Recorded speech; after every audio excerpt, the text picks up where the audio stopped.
Nathan, would you go ahead and come on up and do the reading today? Yes, sir. Shabbat Shalom. Shabbat Shalom. So this week we're on Parashah 37, Shelach. If you turn with me to Numbers 13. Adonai said to Moshe, "Send men on your behalf to reconnoiter the land of Canaan, which I am giving to the people of Israel. From each ancestral tribe, send someone who is a leader in his tribe." Moshe dispatched them from the Paran desert as Adonai had ordered. All of them were leading men among the people of Israel. Here are their names. From the tribe of Reuven, Shammua, the son of Zakur. From the tribe of Shimon, Shaphat, the son of Hori. From the tribe of Yehuda, Caleb, the son of Yefuneh. From the tribe of Yisachar, Yigal, the son of Yosef. From the tribe of Ephraim, Hoshea, the son of Nun. From the tribe of Binyamin, Palti, the son of Raphu. From the tribe of Zebulun, Gadiel, the son of Sodi. From the tribe of Yosef, that is, from the tribe of Manasseh, Gadi, the son of Susi. From the tribe of Dan, Amiel, the son of Gmali. From the tribe of Asher, Satur, the son of Michael. From the tribe of Naphtali, Nachbi, the son of Vophsi. And from the tribe of Gad, Geuel, the son of Machi. These are the names of the men Moshe sent out to reconnoiter the land. Moshe gave to Hoshea, the son of Nun, the name Yehoshua. Moshe sent them to reconnoiter the land of Canaan, instructing them, "Go up to the Negev and into the hills, and see what the land is like. Notice the people living there, whether they are strong or weak, few or many, and what kind of country they live in, whether it is good or bad, and what kind of cities they live in, open or fortified. See whether the land is fertile or unproductive, and whether there is wood in it or not. Finally, be bold enough to bring back some of the fruit of the land." When they left, it was the season for the grapes to ripen. They went up and reconnoitered the land from the Sin desert to Rehov, near the entrance to Hamat. When they went up into the Negev and arrived at Hebron, Achiman, Shishai, and Talmai, the Anakim, lived there. Hebron was built 7 years before Zoan in Egypt. They came to the Eshcol Valley, and there they cut off a branch bearing one cluster of grapes, which they carried on a pole between two of them. They also took pomegranates and figs. That place was called the Valley of Eshcol, because of the cluster which the people of Israel cut down there. 40 days later, they returned from reconnoitering the land and went to Moshe, Aharon, and the entire community of the people of Israel at Kadesh in the Paran desert, where they brought back word to them and to the entire community and showed them the fruit of the land. What they told him was this: "We entered the land where you sent us, and indeed it does flow with milk and honey. Here is its fruit. However, the people living in the land are fierce, and the cities are fortified and very large. Moreover, we saw the Anakim there. Amalek lives in the area of the Negev. The Hitti, the Yevusi, and the Amori live in the hills, and the Canaani live by the sea and alongside the Yarden." Caleb silenced the people around Moshe and said, "We ought to go up immediately and take possession of it. There is no question that we can conquer it." But those men who had gone with him said, "We can't attack those people because they are stronger than we are." And they spread a negative report about the land they had reconnoitered for the people of Israel by saying, "The land we passed through in order to spy it out is a land that devours its inhabitants. All the people we saw there were giant. We saw the Nephilim, the descendants of Anak, who was from the Nephilim. To ourselves we looked like grasshoppers by comparison, and we looked that way to them too." At this, all the people of Israel cried out in dismay and wept all night long. Moreover, all the people of Israel began grumbling against Moshe and Aharon. The whole community told them, "We wish we had died in the land of Egypt, or that we had died here in the desert. Why is Adonai bringing us to this land where we will die by the sword? Our wives and our little ones will be taken as booty. Wouldn't it be better for us to return to Egypt?" And they said to each other, "Let's appoint a leader and return to Egypt." Moshe and Aharon fell on their faces before the entire assembled community of the people of Israel. Yehoshua, the son of Nun, and Caleb, the son of Jephunneh, from the detachment that had reconnoitered the land, tore their clothes and said to the whole community of Israel, "The land we passed through in order to spy it out is an outstandingly good land. If Adonai is pleased with us, then he will bring us into this land and give it to us, a land flowing with milk and honey. Just don't rebel against Adonai and don't be afraid of the people living in the land. We'll eat them up. Their defense has been taken away from them, and Adonai is with us. Don't be afraid of them." But as the whole community were saying they should be stoned to death, the glory of Adonai appeared in the tent of meeting to all the people of Israel. Adonai said to Moshe, "How much longer is this people going to treat me with contempt? How much longer will they not trust me, especially considering all the signs that I have performed among them? I am going to strike them with sickness, destroy them, and make from you a nation greater and stronger than they are." However, Moshe replied to Adonai, "When the Egyptians hear about this, because it was from among them that you, by your strength, brought this people up, they will tell the people living in this land. They have heard that you, Adonai, are with this people, that you, Adonai, are seen face to face, that your cloud stands over them, that you go ahead of them in a column of cloud by day and a column of fire by night. If you kill off this people at a single stroke, then the nations that have heard of your reputation will say that the reason Adonai slaughtered this people in the desert is that he wasn't able to bring them into the land which he swore to give to them. So now, please, let Adonai's power be as great as when you said, 'Adonai is slow to anger, rich in grace, forgiving offenses and crimes, yet not exonerating the guilty, but causing the negative effects of the parents' offenses to be experienced by their children, and even by the third and fourth generations. Please forgive the offenses of this people according to the greatness of your grace, just as you have borne with this people from Egypt until now.' Adonai answered, 'I have forgiven, as you have asked. But as sure as I live, and that the whole earth is filled with the glory of Adonai, none of the people who saw my glory and the signs that I did in Egypt and in the desert, yet tested me these 10 times and did not listen to my voice, will see the land I swore to their ancestors. None of those who treated me with contempt will see it, but my servant Caleb, because he had a different spirit with him and has fully followed me, him I will bring into the land he entered, and it will belong to his descendants.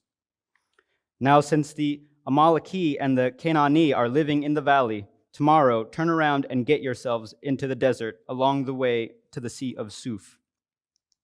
Adonai said to Moshe and Aharon, "How long am I to put up with this evil community who keep grumbling about me? I have heard the complaints of the people of Israel, which they continue to raise against me. Tell them this: as surely as I live, Adonai swears, as surely as you have spoken in my ears, I will do this to you. Your carcasses will fall in this desert. Every single one of you who were included in the census over the age of 20, you who have complained against me, will certainly not enter the land about which I raised my hand to swear that I would have you live in it, except for Caleb, the son of Jephunneh, and Yehoshua, the son of Nun. But your little ones, who you said would be taken as booty, them I will bring in.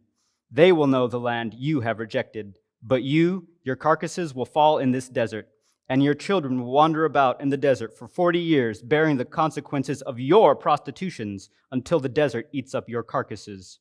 It will be a year for every day you spent reconnoitering the land, that you will bear the consequences of your offenses. 40 days, 40 years. Then you will know what it means to oppose me. I, Adonai, have spoken. I will certainly do this to this whole evil community who have assembled together against me. They will be destroyed in this desert and die there." The men whom Moshe had sent to reconnoiter the land, and who, when they returned, made the entire community complain against him by giving an unfavorable report about the land. Those men who gave the unfavorable report about the land died by the plague in the presence of Adonai. Of the men who went to reconnoiter the land, only Yehoshua, the son of Nun, and Caleb, the son of Jephunneh, remained alive. When Moshe told these things to all the people of Israel, the people felt great remorse. They arose early the next morning, came up to the top of the mountain, and said, "Here we are, and we did sin, but now we'll go up to the place Adonai promised." Moshe answered, "Why are you opposing what Adonai said? You won't succeed. Don't go up there because Adonai isn't with you. If you do, your enemies will defeat you. The Amalekim and the Canaanim are there ahead of you, and you will be struck down by the sword. The reason will be that you have turned away from following Adonai, so that Adonai won't be with you." But they were presumptuous and went on up toward the high part of the hill country, even though the ark for the covenant of Adonai and Moshe stayed in the camp. So the Amalekim and the Canaanim living in that hill country descended, struck them down, and beat them back all the way to Hormah. Adonai said to Moshe, "Tell the people of Israel, when you have come into the land where you are going to live, which I am giving to you, and want to make an offering by fire to Adonai, a burnt offering or sacrifice to fulfill a special vow, or to be a voluntary offering, or at your designated times to make a fragrant aroma for Adonai, then, whether it comes from the herd or from the flock, the person bringing the offering is to present Adonai with a grain offering, consisting of 2 quarts of fine flour mixed with 1 quart of olive oil, and 1 quart of wine for the drink offering. This is what you are to prepare with a burnt offering for each lamb sacrificed. For a ram, prepare 1 gallon of fine flour mixed with 1 1/3 quarts of olive oil. While for the drink offering, you are to present 1 1/3 quarts of wine as a fragrant aroma for Adonai. When you prepare a bull as a burnt offering, as a sacrifice to fulfill a special vow, or as peace offerings for Adonai, there is to be presented with the bull a grain offering of 1.5 gallons of fine flour mixed with 2 quarts of olive oil. For the drink offering, present 2 quarts of wine for an offering made by fire, a fragrant aroma for Adonai. Do it this way for each bull, ram, male lamb, or kid. For as many animals as you prepare, do this for each one, regardless of how many animals there are. Every citizen is to do these things in this way when presenting an offering made by fire as a fragrant aroma for Adonai. If a foreigner stays with you, or whoever may be with you, through all your generations, and he wants to bring an offering made by fire as a fragrant aroma for Adonai, he is to do the same as you. For this community, there will be the same law for you as for the foreigner living with you. This is a permanent regulation through all your generations. The foreigner is to be treated the same way before Adonai as yourselves. The same Torah and standard of judgment will apply to both you and the foreigner living with you."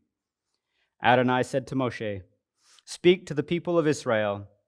Tell them, when you enter the land where I am bringing you and eat bread produced in the land, you are to set aside a portion as a gift for Adonai. Set aside from your first dough a cake as a gift. Set it aside as you would set aside a portion of the grain from the threshing floor. From your first dough you will give Adonai a portion as a gift through all your generations. If by mistake you fail to observe all these mitzvot that Adonai has spoken to Moshe, yes, everything that Adonai has ordered you to do through Moshe, from the day Adonai gave the order and onward through all your generations, then, if it was done by mistake by the community and was not known to them, the whole community is to offer 1 young bull for a burnt offering as a fragrant aroma to Adonai, with its grain and drink offerings in keeping with the rule, and 1 male goat as a sin offering. The Kohen is to make atonement for the whole community of the people of Israel, and they will be forgiven, because it was a mistake, and they have brought their offering, an offering made by fire, to Adonai, and their sin offering before Adonai for their mistake. The whole community of the people of Israel will be forgiven. Likewise, the foreigner staying with them, because for all the people it was a mistake.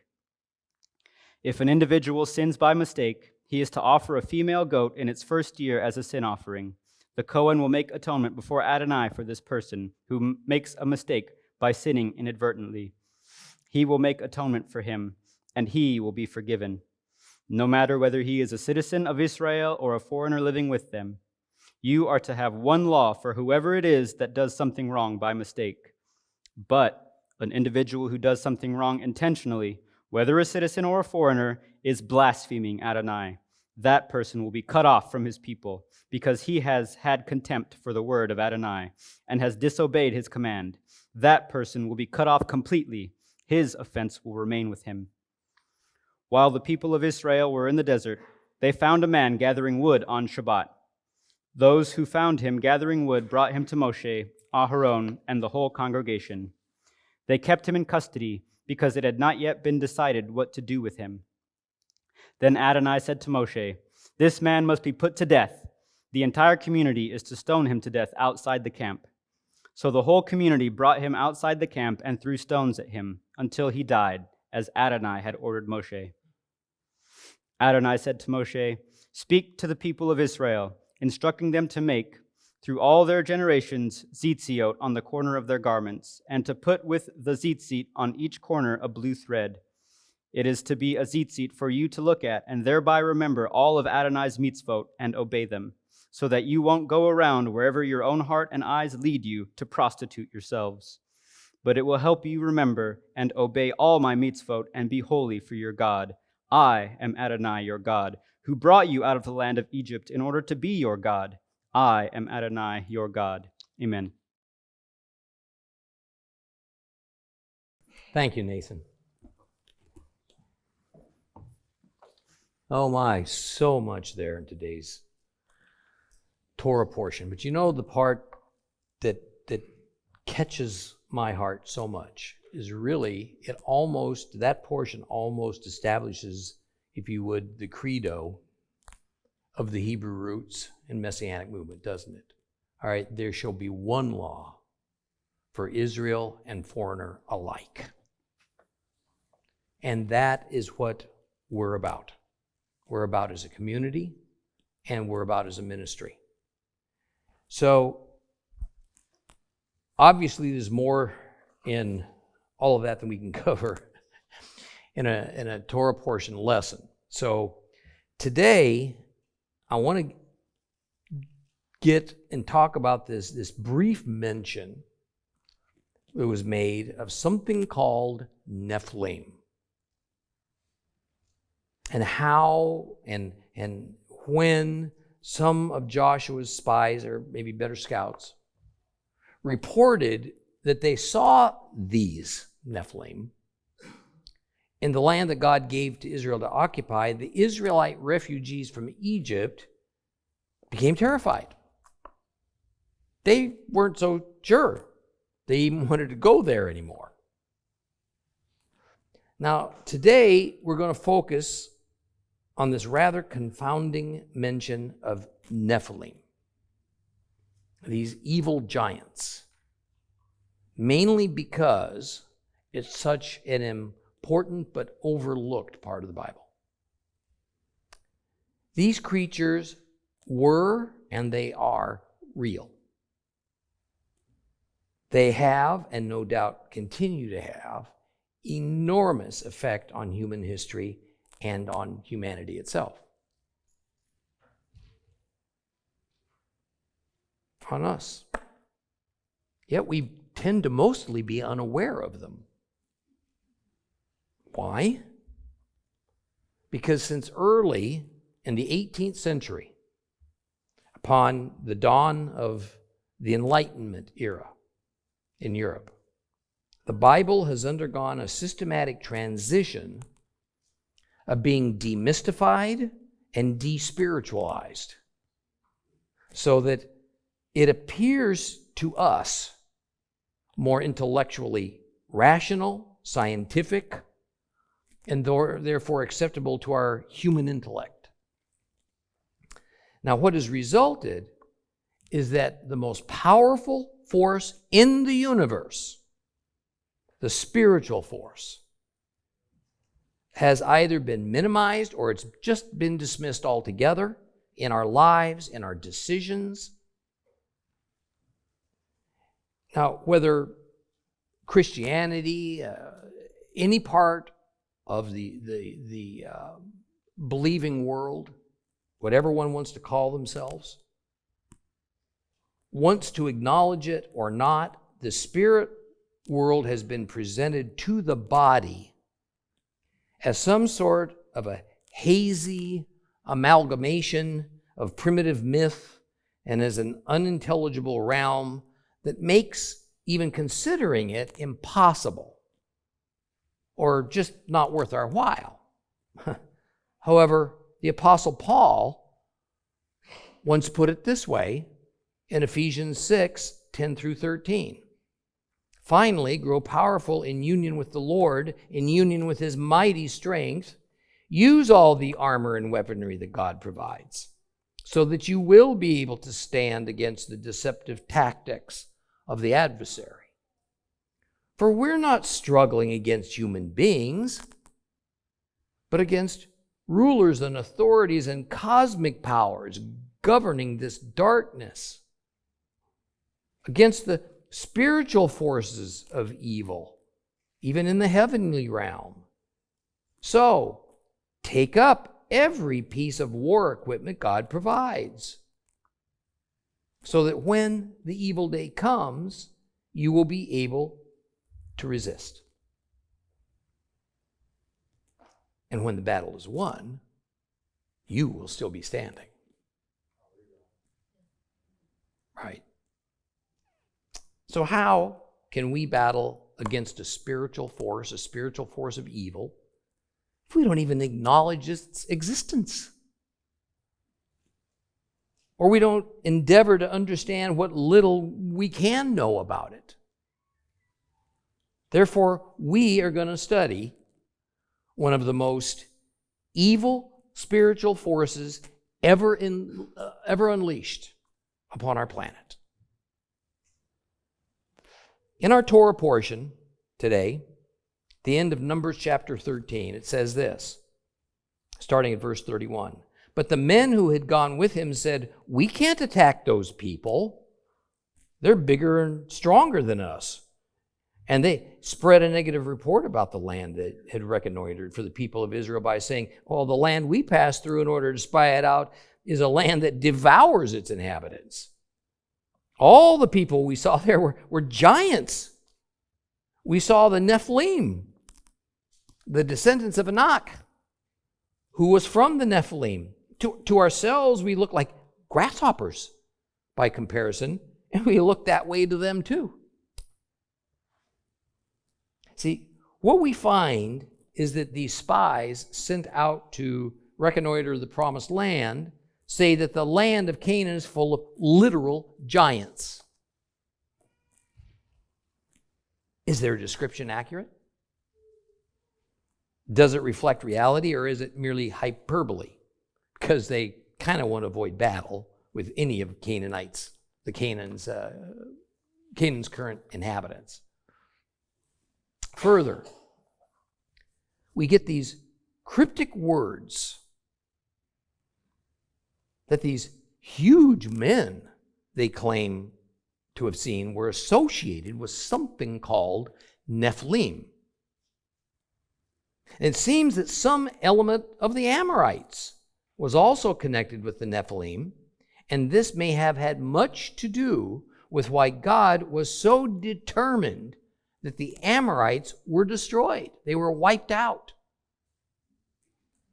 There's a deep mystery here that needs to be explored. So let's do that today. I think the best starting point is Genesis 6, verses 1 through 4. Genesis 6, verses 1 through 4.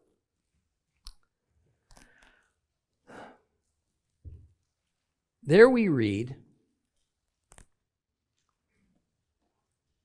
"In time, men began to multiply on earth. Daughters were born to them. And the sons of God saw that these daughters of men were attractive, and they took wives for themselves, whomever they chose. Adonai said, 'My spirit will not live in human beings forever, for they too are flesh. Therefore their lifespan is to be 120 years. The Nephilim were on the earth in those days, and also afterwards, when the sons of God came into the daughters of men and bore children to them.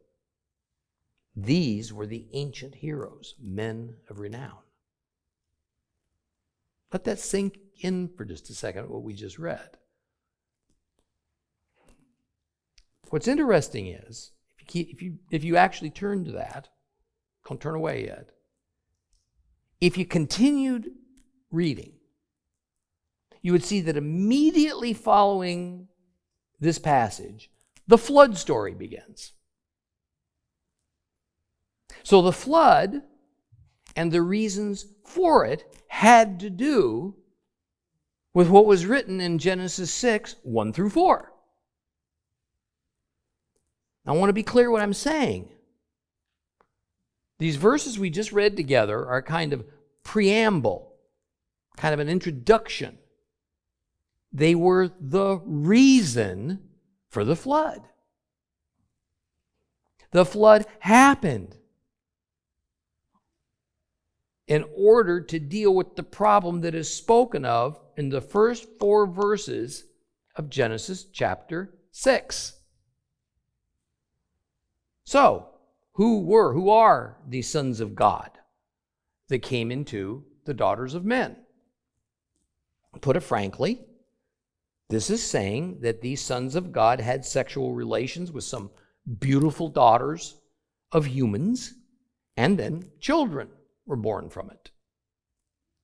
In fact, some of these offspring became ancient heroes. They became highly renowned men, leaders, great warriors. So the immediate question is, were these sons of God actually heavenly beings, or were they merely human beings, just like those daughters of men that they mated with? Now, ever since the 4th century AD, the newly created Gentile Christian church decided that these sons of God were human men who emanated from the line of Seth.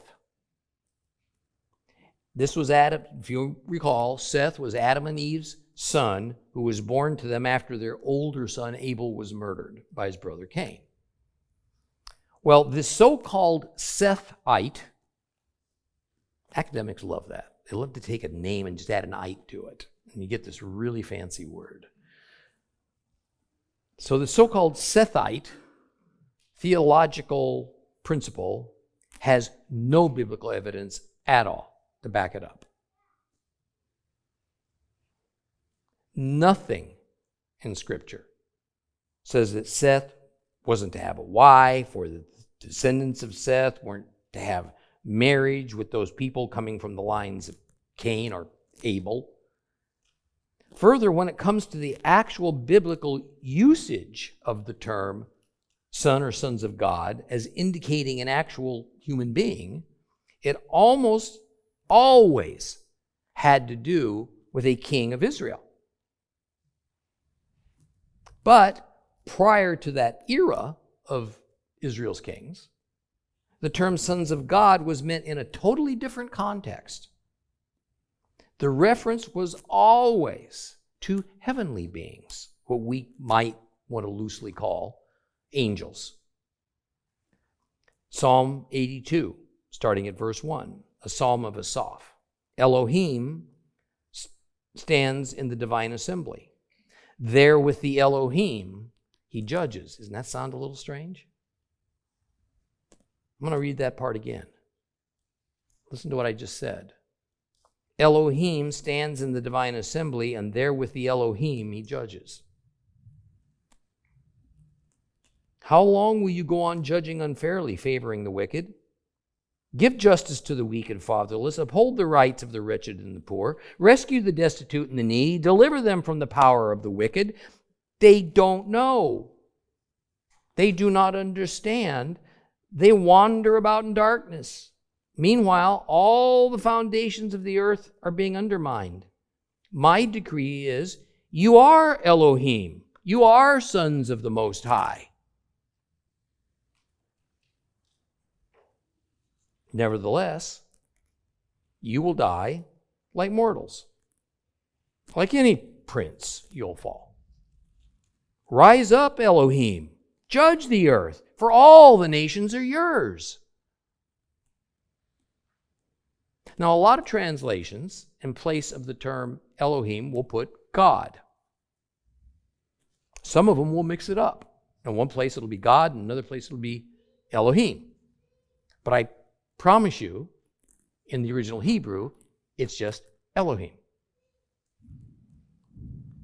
So notice the words, you are Elohim, sons of the Most High. And then next we learn that the sons of the Most High were cursed by the Most High to do what? What were they cursed? To die like mortals. Obviously, these beings weren't supposed to die.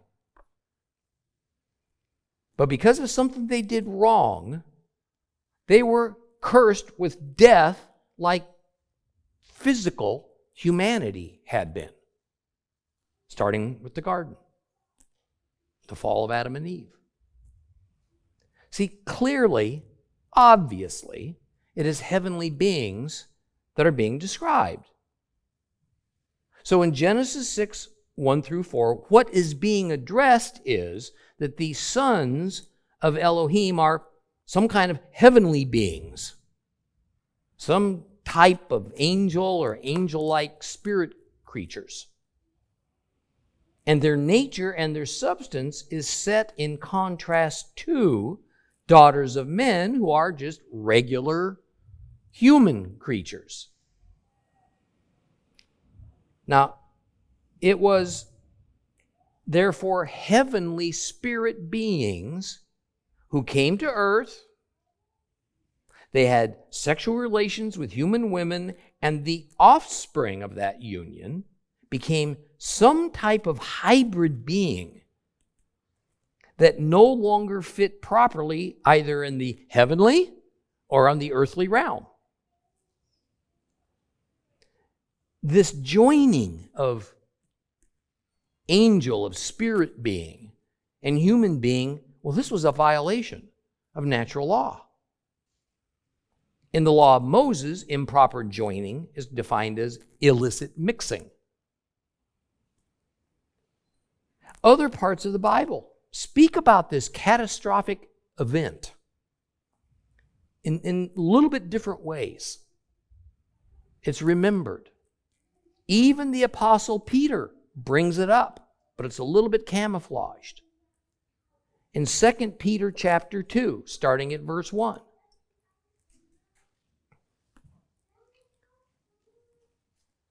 But among the people there were also false prophets, just as there will be false teachers among you.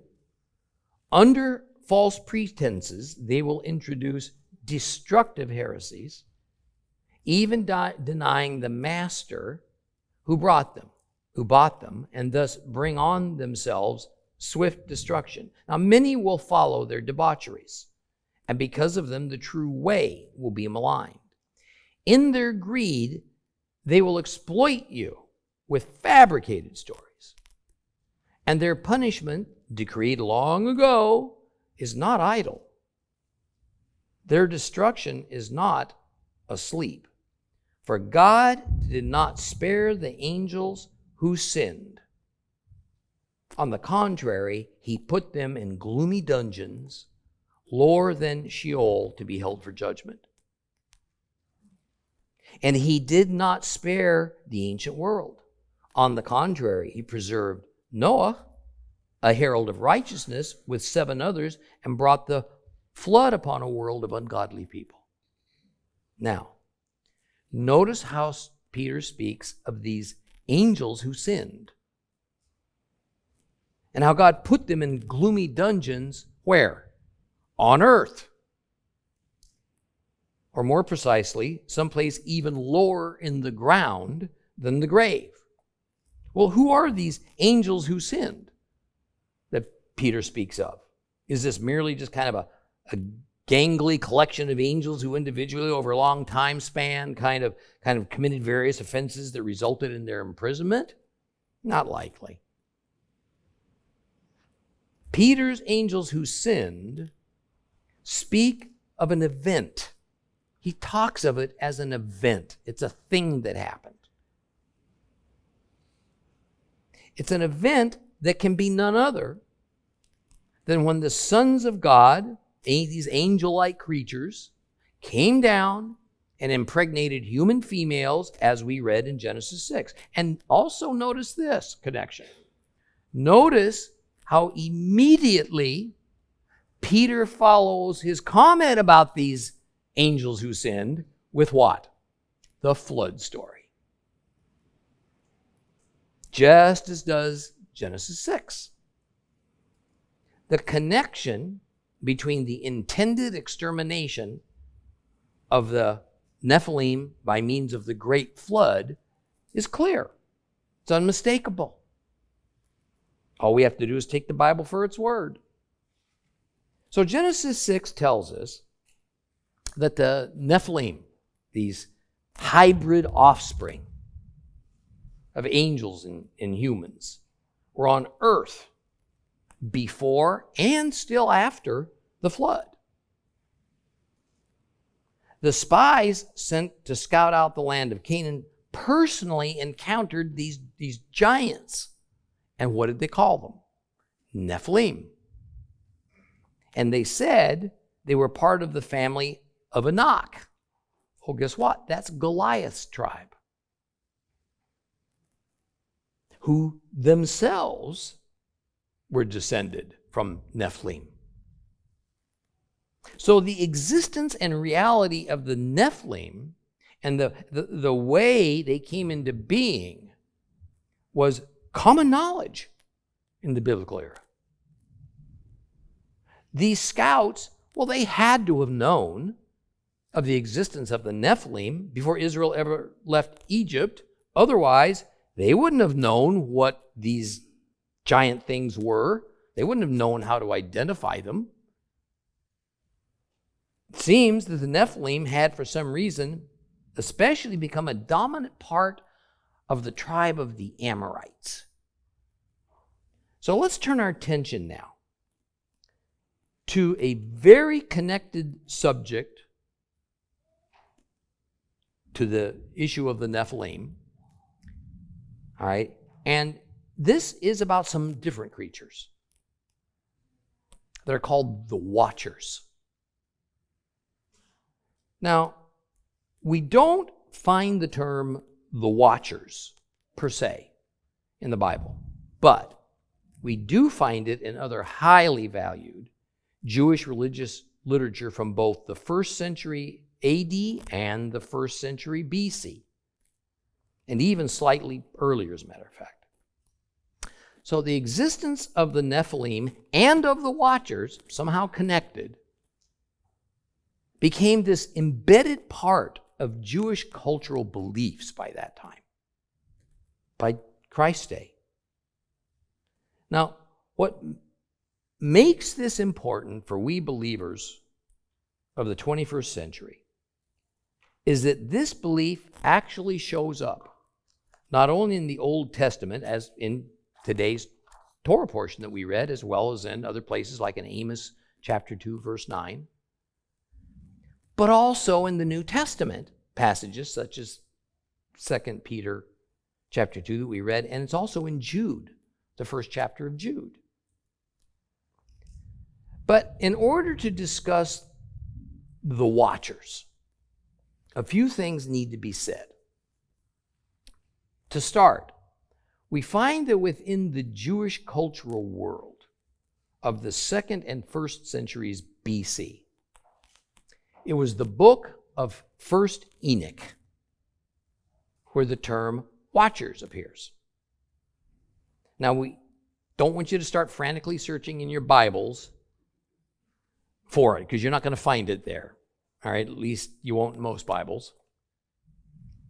Rather, much like the 15 books of the Apocrypha that were written by ancient Jews, some of which are included in the Bibles of some denominations and branches of Christianity, so were a number of Jewish religious works called pseudepigrapha, created and taken very seriously by Jewish scholars and sages and religious leaders in the 1st centuries BC and AD. Now, since probably few, if anybody listening to me, has read 1st Enoch, we're necessarily going to have to take some substantial excerpts from that book to hear about these Watchers. So I've got a few excerpts written down here I'm going to read to you. In 1 Enoch, in the 6th chapter, we read this. And it came to pass when the sons of men had multiplied that in those days were born unto them beautiful and comely daughters. And the watchers, the sons of the heaven, saw and lusted after them and said to one another, Come, let us choose us wives from among the children of men and beget us children. And Shemiazah, who was their leader, said unto them, Well, I fear ye will not indeed agree to do this deed, and I alone shall have to pay the penalty of a great sin. And they all answered him and said, Oh no, let us all swear an oath, all bind ourselves by mutual imprecations, not to abandon this plan, but to do this thing. Get it? So these watchers have leaders, and the head leader says, okay, I'll lead you to go do this, but you all got to come with me. I don't want to look around and find you all headed towards the rear. Well, next in this chapter, in chapter 7, there's a list of the leaders of the watchers named. And it says, and all the others together with them took unto themselves wives. And each chose for himself one.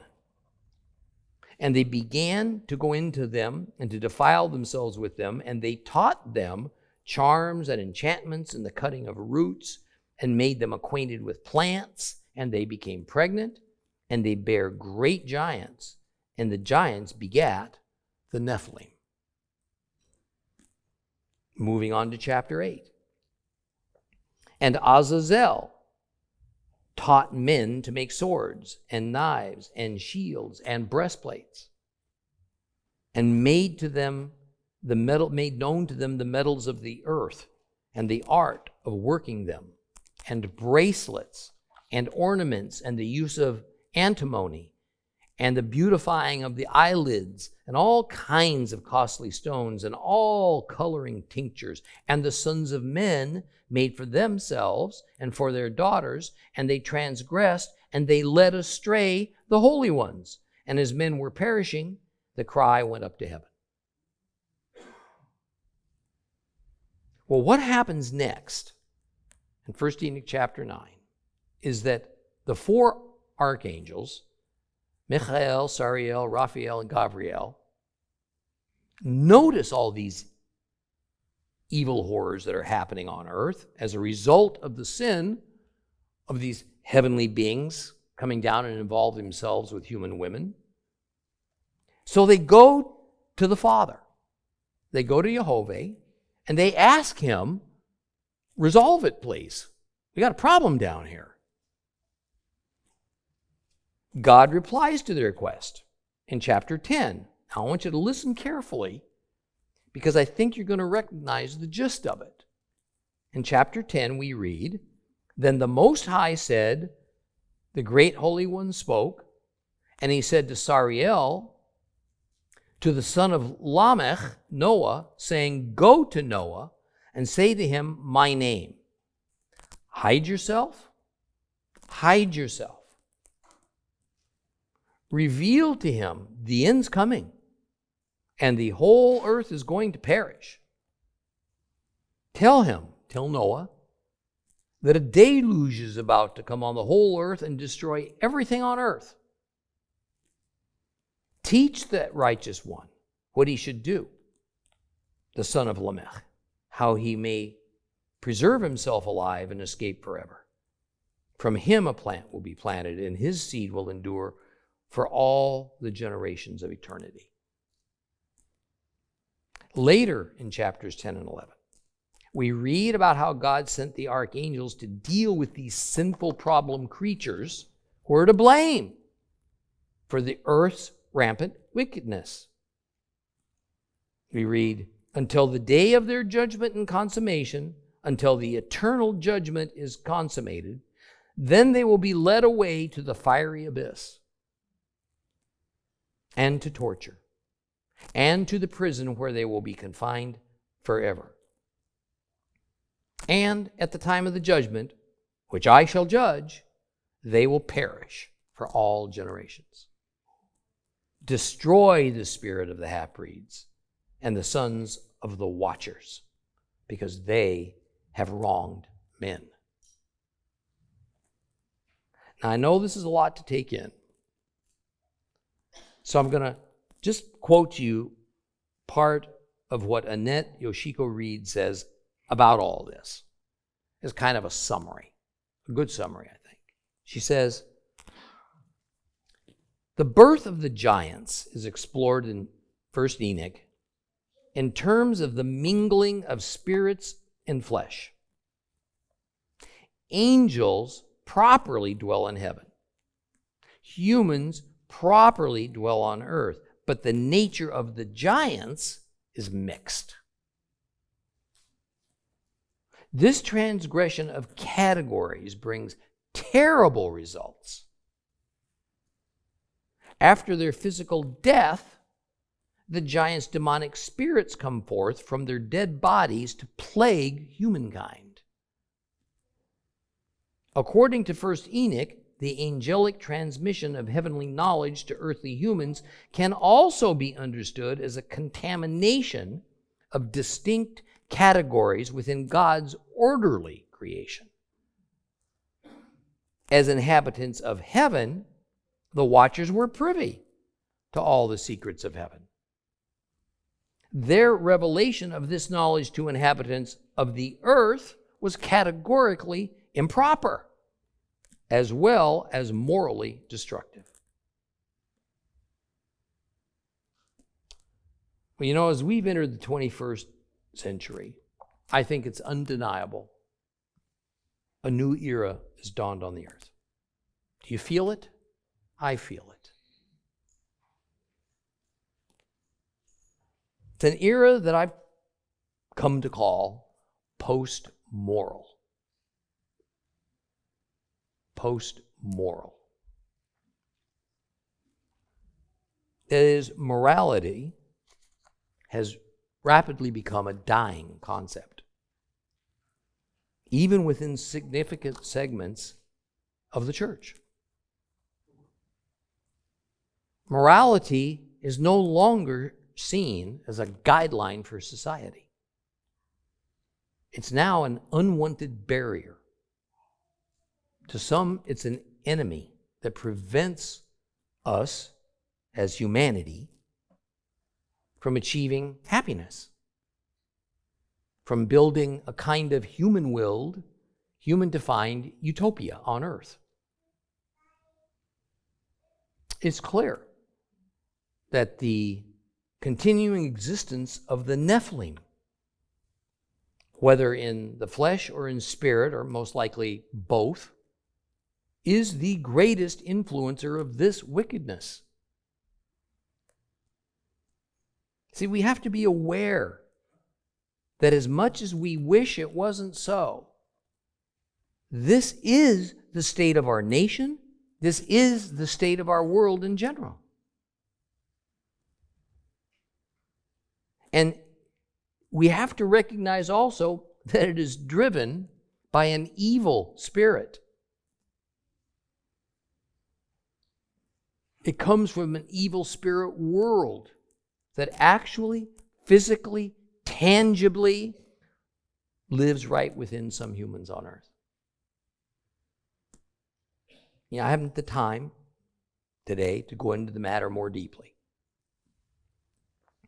You can research on your own to confirm that prior to the enormous sea change that occurred in the 4th century AD, when the Roman Emperor Constantine led the creation of a new Gentiles-only faith based in Rome, arising from sun worship.